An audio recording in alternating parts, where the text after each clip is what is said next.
Hi అండి. అందరూ ఎలా ఉన్నారు? బాగున్నారా? అందరూ బాగుండాలి, ఆరోగ్యంగా ఉండాలని కోరుకుంటున్నాను. మేము కూడా చాలా చాలా బాగున్నామండి. Welcome back to Bhavani Dashri vlogs. మన ఛానల్ ఎవరైనా ఫస్ట్ టైం చూస్తున్నట్లయితే తప్పకుండా ఛానల్ని సబ్స్క్రైబ్ చేసుకోండి. అలాగే ఈ వ్లాగ్ మీకు నచ్చినట్లయితే లైక్ చేయండి, షేర్ చేయండి, కామెంట్ చేయండి. వీడియోని అయితే తప్పకుండా లైక్ చేయండి. మీరు లైక్ చేయడం వల్ల యూట్యూబ్ అనేది మన వీడియోస్ని ఇంకొంతమందికి రికమెండ్ చేస్తుందన్నమాట.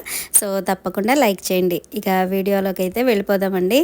సో ఇక్కడ వచ్చేసి నేను ఇడ్లీ ప్రిపేర్ చేద్దామని చెప్పి మినపప్పు అలాగే రవ్వ ఈ రెండు పొద్దున్నే నానబెట్టేస్తున్నాను.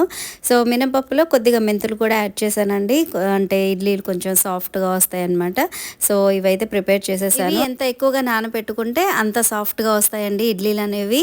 సో ఇక ఇది వచ్చేసి ఆ రోజు ఈవినింగ్ అండి. ఇది వచ్చేసి లాస్ట్ వీక్ అనమాట. సో లాస్ట్ వీక్ మాకు తెలిసిన వాళ్ళది బర్త్డే పార్టీ ఉంటే అక్కడికి వెళ్ళామన్నమాట. నేను మా అబ్బాయి మాత్రమే వెళ్ళాము.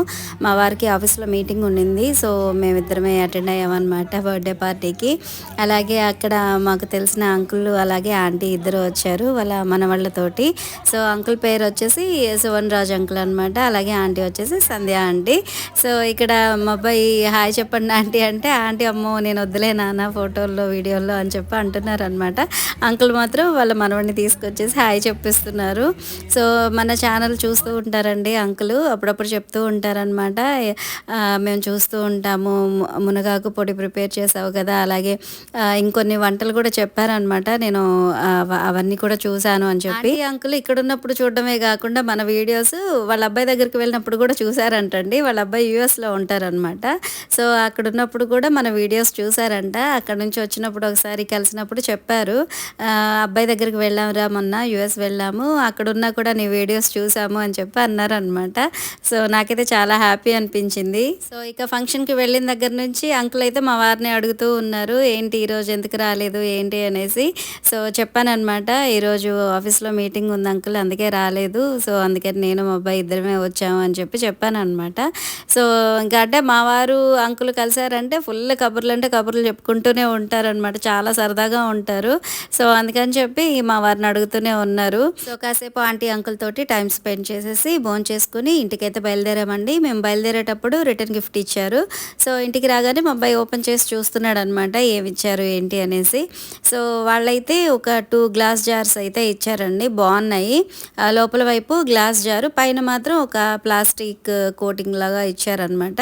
సో చూడ్డానికి చాలా బాగున్నాయి. అలాగే మనము అందులో ఏం వేసాం ఏంటి కనిపించడానికి ఇలాగ ట్రాన్స్పరెంట్గా కూడా ఇచ్చారనమాట. సో బాగున్నాయి. ఇక ఇది వచ్చేసి నెక్స్ట్ డే అండి. సో ముందు రోజు ఇడ్లీకి ప్రిపేర్ చేసి పెట్టాను కదా, నెక్స్ట్ డే ఇడ్లీ అయితే ప్రిపేర్ చేశాను. అంటే ఇడ్లీ కాబట్టి నేను చట్నీ అనేది కొంచెం పల్చగా చేస్తాను అనమాట, స్పైసీగా అలాగే పల్చగా చేస్తాను. సో నేనైతే ఇలాగ ఇడ్లీల మీదే చట్నీ వేసేసుకున్నాను సాంబార్ లాగా. సో నాలాగా ఎంతమంది ఇలా వేసుకుని తింటారో నాకైతే తప్పకుండా కామెంట్ చేయండి. మా వారికి అయితే సపరేట్గా బౌల్లో వేసి ఇచ్చేసాను. సో ఇక్కడ తింటూ చెప్తున్నారనమాట, బాగుంది స్పైసీగా మంచిగా బాగుంది అనేసి చెప్తున్నారు. సో ఇడ్లీలోకి అయితే చట్నీ ఇలా పలుచగా ఉంటేనే బాగుంటుందండి. దోశలకి వాటికైతే కొంచెం గట్టిగా ప్రిపేర్ చేసుకోవాలి, కానీ ఇది ఇడ్లీ కాబట్టి నేను ఇలాగే ప్రిపేర్ చేస్తాను. యాక్చువల్గా నాకు మా వారికి అయితే స్పైసీగా అనిపించింది, కానీ మా అబ్బాయి మాత్రం స్పైసీగా లేదు నార్మల్గానే ఉంది అని చెప్పి అంటున్నాడు అనమాట. అంటే ఈ మధ్య కొంచెం స్పైసీ తగ్గించేసాంలేండి మేము, అంటే కర్రీస్ కానీ చట్నీస్ కానీ వాటిలో స్పైసీ అనేది తగ్గించేసాము, అలాగే సాల్ట్ కూడా కొంచెం తగ్గించేసాము. చాలా రోజుల నుంచి ఇలా స్పైసీ అలాగే సాల్ట్ తగ్గించి తినడం అలవాటైపోయి ఈరోజైతే మాకు బాగా స్పైసీగా అనిపించింది, కానీ మా అబ్బాయికి మాత్రం నార్మల్గా ఉందంట. బ్రేక్ఫాస్ట్ అయిపోయిన తర్వాత ఇంట్లో వంట పని అంతా కంప్లీట్ చేసేసుకొని ఇక్కడ బ్లౌజెస్ అయితే కట్ చేస్తున్నానండి. సో ఇవి వచ్చేసి 4 బ్లౌజెస్ అండి, యాక్చువల్గా 5 బ్లౌజెస్, కానీ ఒక బ్లౌజ్కి మాత్రం లైనింగ్ అనేది పర్ఫెక్ట్గా దొరకలేదు. సో కరెక్ట్ మ్యాచింగ్ దొరికిన తర్వాత అది కట్ చేద్దాం అనేసి పక్కన పెట్టేసి ఈ 4 బ్లౌజెస్ అయితే నేను కట్ చేసేసాను. సో లైనింగ్స్ ఆల్రెడీ కట్ చేసేసాను కదా, ఇప్పుడు మెయిన్ ఫ్యాబ్రిక్ తీసుకుని దాని మీద లైనింగ్ పెట్టేసి కట్ చేసేస్తున్నాను. యాక్చువల్గా ఇవి స్టిచ్ చేసిన తర్వాత వీడియో తీసి మీకు చూపిద్దాం అనుకున్నానండి, కానీ వీడియో తీయడం మర్చిపోయాను అనమాట. స్టిచ్చింగ్ కంప్లీట్ అయిపోయిన వెంటనే ఇక అక్కకైతే ఇచ్చేసాను బ్లౌజెస్ అన్నీ కూడాను. ఇచ్చిన తర్వాత గుర్తొచ్చింది, అరే వీడియో తీయలేదే అనేసి. యాక్చువల్గా ఎందుకు చూపిద్దాం అనుకున్నానంటే, నేను అంతకుముందు ఓవర్లాక్ మిషన్ కూడా తీసుకున్నాను కదండి. సో నార్మల్గా అయితే బ్లౌజెస్ స్టిచ్ చేసేసి అలాగే ఇచ్చేస్తాను. ఇప్పుడైతే ఓవర్లాక్ చేసిన తర్వాత ఆ బ్లౌజ్ ఫినిషింగ్ అనేది ఎలా ఉంటుంది ఏంటి ఇప్పుడు, అంటే నేను స్టిచ్ చేసిన బ్లౌజెస్ ఎలా ఉన్నాయి అనేది మీకు చూపిద్దాం అన్నట్టుగా నేను అవన్నీ కూడా చూపిద్దాం అనుకున్నాను. యాక్చువల్గా అయితే నేను ఓవర్లాక్ చేసింది నా బ్లౌజెస్ మీద ఓవర్లాక్ చేసి చూపించాను వీడియోలో. కాకపోతే ఇప్పుడు బయట కస్టమర్స్వి స్టిచ్ చేస్తే అవి ఎంత పర్ఫెక్ట్గా ఉన్నాయి, అలాగే చూడడానికి ఎంత నీట్గా ఉన్నాయి అనేది మీకు తెలియాలి కదా అని చెప్పి నేను చూపిద్దాం అనుకున్నాను, కానీ వీడియో తీయడం అయితే మర్చిపోయాను అనమాట. బ్లౌజెస్ కటింగ్ అలాగే స్టిచ్చింగ్ అయితే కంప్లీట్ అయిపోయిందండి. కానీ పీకో ఫాల్ వేస్తాం కదా ఇప్పుడు జిగ్జాగ్ మిషన్ మీద, దాని మీద మాత్రం వర్క్ అనేది ఎంత స్లోగా ఉంటుందంటే అంత స్లోగా ఉంటుంది. మన వీడియోస్లో నేను చాలాసార్లు చెప్పాను. సో ఈ పీకో ఫాల్ వేయడం అనేది చాలా టైం టేకింగ్ అనిపిస్తుందండి. అసలు ఎంత టైం వేస్ట్ అవుతుంది, అది చాలా స్లోగా స్టిచ్ చేస్తుంది. దానికి తగ్గట్టు మళ్ళీ అది కొత్త మిషన్ కాబట్టి దారం అనేది ఊరికే తెగిపోతూ ఉంటుంది. ఈ బ్లౌజెస్ కటింగ్ ప్రాసెస్ అంతా కంప్లీట్ అయ్యేసరికి నాకు మధ్యాహ్నం అయిపోయిందండి. ఇక మధ్యాహ్నం మా వారైతే లంచ్కి వచ్చేసారు. లంచ్ అదంతా కంప్లీట్ అయిపోయిన తర్వాత నేను ఇక్కడ మ్యాంగోస్ అయితే కట్ చేసి పెట్టాను. చాలా చాలా స్వీట్గా ఉన్నాయండి మ్యాంగోస్ మాత్రం. కొన్నిసార్లు చాలా సప్పగా అలా అనిపిస్తాయి, కానీ ఈసారి మాత్రం మ్యాంగోస్ చాలా అంటే చాలా స్వీట్గా ఉన్నాయి. మ్యాంగోస్ తింటుంటే ఒక విషయం గుర్తొచ్చిందండి. మొన్న ఒక రీల్ చూసాను అనమాట. అందులో చెప్తున్నారు మ్యాంగోస్ ఎక్కువగా తినడం వల్ల వేడి చేస్తుంది కదా, సో అలా వేడి చేయకుండా ఉండాలి అని అంటే మనం మ్యాంగోస్ తినే ఒక గంట ముందు మ్యాంగోస్ని వాటర్లో వేసి ఉంచాలంట. ఈ టిప్ మీలో ఎంతమందికి తెలుసో నాకైతే తప్పకుండా కామెంట్ చేయండి. సో ఇది వచ్చేసి చికెన్ పచ్చడి అండి. నేను లాస్ట్ వీక్ చికెన్ పచ్చడి అయితే రెడీ చేశాను. సో దీని ప్రాసెస్ అనేది నేను వీడియో అయితే తీయలేదండి, ఎందుకంటే మన ఛానల్లో ఆల్రెడీ చికెన్ పచ్చడి ఎలా ప్రిపేర్ చేయాలి అనేది వీడియో తీసి పెట్టాను. సో ఎవరైనా చూడకుండా ఉంటే తప్పకుండా చూడండి. ఇక ఇది వచ్చేసి నైట్ డిన్నర్ అనమాట. మార్నింగ్ బ్రేక్ఫాస్ట్ ఇడ్లీ, అలాగే నైట్ డిన్నర్ కూడా ఇడ్లీయే మాది. నేను మా అబ్బాయి అయితే ఆల్రెడీ తినేసామండి. ఇక మా వారు వచ్చేసరికి కొద్దిగా లేట్ అయింది, సో ఆయనకైతే ఇడ్లీ పెట్టి ఇచ్చేసాను. ఇక ఇది వచ్చేసి నెక్స్ట్ డే అండి. సో ఇక్కడ వచ్చేసి నేను కందనకాయలు అలాగే లివర్ అయితే ఫ్రై చేయబోతున్నాను. సో ఈ ప్రాసెస్ అంతా కూడా మీకు చూపిద్దాం అని చెప్పి నేను స్టార్టింగ్ నుంచి ఎండింగ్ వరకు వీడియో అయితే తీసాను అనమాట. అంటే ఇందులో పెద్ద విశేషం ఏముంది, అందరూ చేసేదే కదా అని అనుకుంటున్నారేమో, కానీ ఈ మధ్య నాకు తెలిసింది ఏంటంటే కొంతమంది ఈ కందనకాయలు లివర్ని నార్మల్గా చికెన్ వండేసినట్టే వండేస్తున్నారు అనమాట. అంటే ఉల్లిపాయలు అవి వేగిన తర్వాత చికెన్ని వాష్ చేసేసి ఉల్లిపాయల్లో వేసి ఫ్రై చేసుకుని అయితే కర్రీ కానీ లేదంటే ఫ్రై కానీ ఎలాగైతే ప్రిపేర్ చేస్తారో సేమ్ అలాగే వీటిని కూడా చేసేస్తున్నారు అనమాట. కానీ యాక్చువల్గా అయితే ఈ కందనకాయలు లివర్ని అయితే నార్మల్ చికెన్ ప్రిపేర్ చేసినట్టు చేయకూడదండి. వీటిని అయితే ముందు బాయిల్ చేసుకోవాలి. ఈ బాయిలింగ్ ప్రాసెస్ అనేది అసలు చాలా అంటే చాలా ఇంపార్టెంట్ అనమాట. ఒక గిన్నెలో వాటర్ తీసుకుని అందులో పసుపు ఉప్పు వేసేసి బాగా బాయిల్ చేసిన తర్వాత అందులో ముందు కందనకాయలు వేయాలండి. కందనకాయలు వేసిన తర్వాత 15 నిమిషాలు బాయిల్ అయిన తర్వాత లివర్ వేసుకోవాలి. లివర్ కూడా వేసిన తర్వాత ఈ రెండింటిని బాగా బాయిల్ చేసుకున్న తర్వాత ఆ వాటర్ అనేది కంప్లీట్గా తీసేసి ఆ తర్వాత ఉల్లిపాయలు అవి వేగిన తర్వాత అవి అందులో వేసేసి ఫ్రై చేసుకోవాలన్నమాట. ఎందుకంటే బాడీలో ప్రతి చెడుని ఫిల్టర్ చేసేది ఈ కిడ్నీ లివరే కదండి. సో అందులో ఉన్న చెడంతా పోవాలి అని అంటే మాత్రం కంపల్సరీ వాటర్లో బాయిల్ చేసుకోవాలి. యాక్చువల్గా నేను ఒక వీడియో చూసాను అనమాట. సో అందులో ఒక డాక్టర్ చెప్పారు ఈ కిడ్నీ అంటే అదే ఈ కందనకాయలు లివరు అవి చాలామంది ఇష్టంగా తింటూ ఉంటారు. యాక్చువల్గా అయితే అవి తినకూడదు, హెల్త్కి మంచిది కాదు అనేసి అన్నారు. ఎందుకంటే నేను ముందే చెప్పాను కదండి, బాడీలో ఉన్న ప్రతి చెడుని ఫిల్టర్ చేసేది ఈ ఆర్గాన్సే కదా. సో అందుకని చెప్పి అవి మంచిది కాదు అనేసి అన్నారు. కానీ వీటిని కూడా చాలా ఇష్టంగా తినేవాళ్ళు ఉంటారు కదా. సో అలాంటి వాళ్ళు వీటిని కంపల్సరీ బాయిల్ చేసుకుని వండుకోండి. ఇక ఇక్కడ వచ్చేసి నేను వాటిని మంచిగా ఉడికించేసి అలాగే అందులో ఉన్న వాటర్ అంతా తీసేసి పక్కన పెట్టేశానండి. ఇప్పుడు స్టవ్ మీద ఒక కడాయి పెట్టుకుని అందులో ఆయిల్ వేసుకోవాలండి. ఆయిల్ కొద్దిగా ఎక్కువే పడుతుంది ఫ్రై చేయడానికి. సో ఆయిల్ వేగిన తర్వాత అందులో కొద్దిగా సాల్ట్ వేసాను. తర్వాత ఒక 2 పచ్చిమిర్చి కట్ చేసుకుని అందులో వేసాను. పచ్చిమిర్చి కొద్దిగా వేగిన తర్వాత ముందుగా కట్ చేసుకున్న ఆనియన్స్ అలాగే కరివేపాకు కూడా అందులో వేసేసి ఫ్రై చేసుకోవాలి.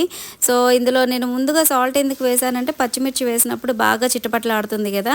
సో అందులో సాల్ట్ వేయడం వల్ల ఏంటంటే అది మరీ ఎక్కువగా చిటపట్లాడకుండా పైన పడకుండా ఉంటుంది అనమాట. సో అందుకని చెప్పి ముందే సాల్ట్ అయితే వేసాను. సో ఇప్పుడైతే ఆనియన్స్ అలాగే కరివేపాకు వేసాను కదా, ఇవి కొంచెం అంటే మరీ బ్రౌనిష్ కాకుండా కొంచెం బాగా వేగాలన్నమాట. సో అలా వేగే వరకు ఫ్రై చేసుకోవాలి. అలాగే అందులో 1/2 టేబుల్ స్పూన్ పసుపు కూడా వేసాను. పసుపు వేసుకున్న తర్వాత ఉల్లిపాయలు అయితే బాగా ఫ్రై చేసుకోవాలండి. ఇది మీడియం ఫ్లేమ్లో పెట్టుకుని ఫ్రై చేసుకోవాలి, మరీ హై ఫ్లేమ్లో పెట్టకుండా మీడియం ఫ్లేమ్లో పెట్టేసి దోరగా వేయించుకోవాలండి. ఆనియన్స్ కొద్దిగా దోరగా వేగిన తర్వాత అందులో అల్లం వెల్లుల్లి పేస్ట్ కూడా వేసుకోవాలి. అల్లం వెల్లుల్లి పేస్ట్ వచ్చేసి నేను ఒక 1.5 టేబుల్ స్పూన్ అయితే వేసాను అనమాట. అల్లం వెల్లుల్లి పేస్ట్ ఎప్పుడైనా సరే అప్పటికప్పుడు ఫ్రెష్గా చేసి వేసుకుంటే ఫ్రై కానీ కర్రీ కానీ ఏవైనా సరే టేస్టీగా ఉంటాయి. సో ఇక్కడ వచ్చేసి నేను అల్లం వెల్లుల్లి పేస్ట్ అయితే వేసేసానండి. అలాగే అల్లం వెల్లుల్లి పేస్ట్ ప్రిపేర్ చేసుకునేటప్పుడు వెల్లుల్లి క్వాంటిటీ అనేది కొద్దిగా ఎక్కువగా ఉండేలాగా మనం ప్రిపేర్ చేసుకోవాలండి. యాక్చువల్గా చాలా వరకు ఏం చేస్తామంటే అల్లం సగము అలాగే వెల్లుల్లిపాయలు సగం వేసుకుంటాం కదా, అలా కాకుండా అల్లం క్వాంటిటీ అనేది తగ్గించాలన్నమాట. వెల్లుల్లి క్వాంటిటీ కొంచెం ఎక్కువగా వేసుకోవాలి. సో ఇక అల్లం వెల్లుల్లి పేస్ట్ కూడా మంచిగా స్మెల్ అంతా అంటే పచ్చివాసన అంతా పోయే వరకు ఫ్రై చేసేసుకొని అందులో ముందుగా మనం ఉడికించి పక్కన పెట్టుకున్నాం కదా కందనకాయలు లివరు, అవి వేసేసి మెల్లగా మిక్స్ చేసుకోవాలి. సో ఇవి ఫ్లేమ్ అనేది ఎక్కువ పెట్టి ఫ్రై చేస్తే ఏమవుతుందంటే ఇవి టపటప పేలినట్టుగా ఎగురుతూ ఉంటాయి అన్నమాట.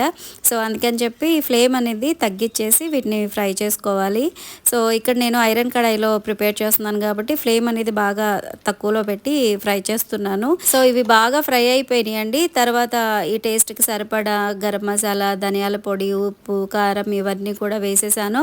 వేసేసి స్టవ్ సిమ్లో ఉంచి వీటిని మిక్స్ చేసుకుంటున్నాను. ఈ స్పైసెస్ అన్ని వేసిన తర్వాత కంపల్సరీ స్టవ్ అయితే సిమ్లోనే ఉండాలండి, ఎందుకంటే తొందరగా మాడిపోయే ఛాన్స్ ఉంటుందన్నమాట. సో అందుకని చెప్పి స్టవ్ సిమ్లో ఉంచేసి బాగా మిక్స్ చేసేసుకోవాలి. నేనైతే ఇందులో ధనియాల పొడి అలాగే గరం మసాలా మాత్రమే వేసానండి, కానీ మీకు నచ్చినట్లయితే ఎండు కొబ్బరి పొడి కూడా యాడ్ చేసుకోవచ్చు, కానీ నాకు అది అంతగా నచ్చదనమాట. సో అందుకని చెప్పి నేను ఇవి మాత్రమే యాడ్ చేశాను. సో ఎవరి టేస్ట్ని బట్టి వాళ్ళైతే ప్రిపేర్ చేసుకోవచ్చండి.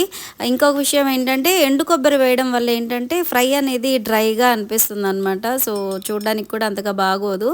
సో మాకైతే పర్సనల్గా ఎండు కొబ్బరి పొడి వేసుకోవడం ఇష్టం లేదు కాబట్టి నేనైతే లేదు. ఇక ఫైనల్గా ఇక్కడ ఫ్రై అయితే రెడీ అయిపోయిందండి. సో కొత్తిమీర అయితే వేసేసాను ఫైనల్గా.